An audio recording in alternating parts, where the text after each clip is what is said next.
Dans les prochains épisodes de Plus belle la vie, Emma et Kevin vont enfin découvrir ce qui est réellement arrivé à César, après plusieurs semaines d'enquête.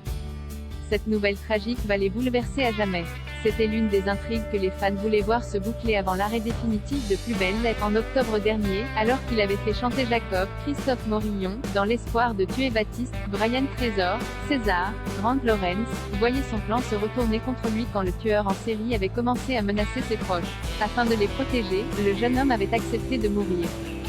Il avait alors fait ses adieux à ses proches et à son oncle en leur annonçant qu'il partait vivre au Canada. Et depuis ce départ émouvant, plus personne n'avait eu de ses nouvelles, ce qui n'avait pas eu l'air de beaucoup les inquiéter. Ce n'est qu'en ce début de mois de juillet qu'Emma, Pauline Bression, qui a fait un cauchemar concernant son ami, demandait à Kevin, Théo Bertrand, de rouvrir l'enquête afin de découvrir si César allait bien. Et en se renseignant auprès de l'ambassade de France au Canada, il avait ainsi découvert que César n'avait jamais mis le pied sur le territoire nord-américain. Pour Emma, il n'y avait alors plus aucun doute possible, il lui est arrivé quelque chose de grave.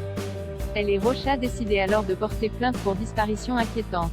L'étau se resserre et en apprenant la mort de sa mère la semaine dernière, Emma a commencé à avoir des doutes sur l'innocence de sa petite sœur, Camille, Lisa Cipriani, concernant le meurtre d'Alice mais aussi la disparition de César.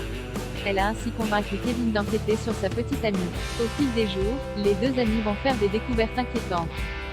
Ils vont comprendre que Camille les mène en bateau depuis le départ et qu'elle est la complice de Jacob, et non sa victime. Selon les informations exclusives de Star Actu, dans les prochains épisodes de Plus belle la vie, Kevin va fouiller le téléphone de Camille et y découvrir que celle-ci avait envoyé un message à César le jour de sa disparition. Pour le duo, ça ne fait plus aucun doute, Camille sait où se trouve César.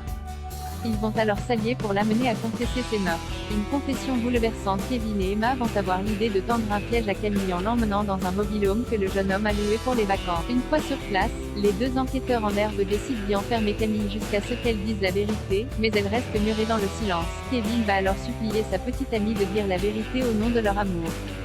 Se sentant en confiance, elle décide de tout lui avouer. Avec ces nouvelles informations, la police va alors fouiller dans la carrière et ne va pas tarder à retrouver le corps de César, pour le plus grand désarroi de Kevin, Emma mais aussi Rocha, l'oncle du jeune homme, qui les a rejoints. Tout le Mistral est sous le choc de cette nouvelle. Emma va également culpabiliser en se demandant si elle n'aurait pas pu sauver le jeune homme si elle l'avait tout simplement aimé en retour. Quant à Camille, elle va être placée en hôpital psychiatrique. Quelles vont être les conséquences de la mort de César sur Emma, Rocha et Barbara? Comment vont-ils réussir à s'en remettre? Cette épreuve va-t-elle permettre au couple Emma-Baptiste de se reformer? Réponse dans les prochains épisodes de Plus belle la vie, disponible en avant-première sur Salto.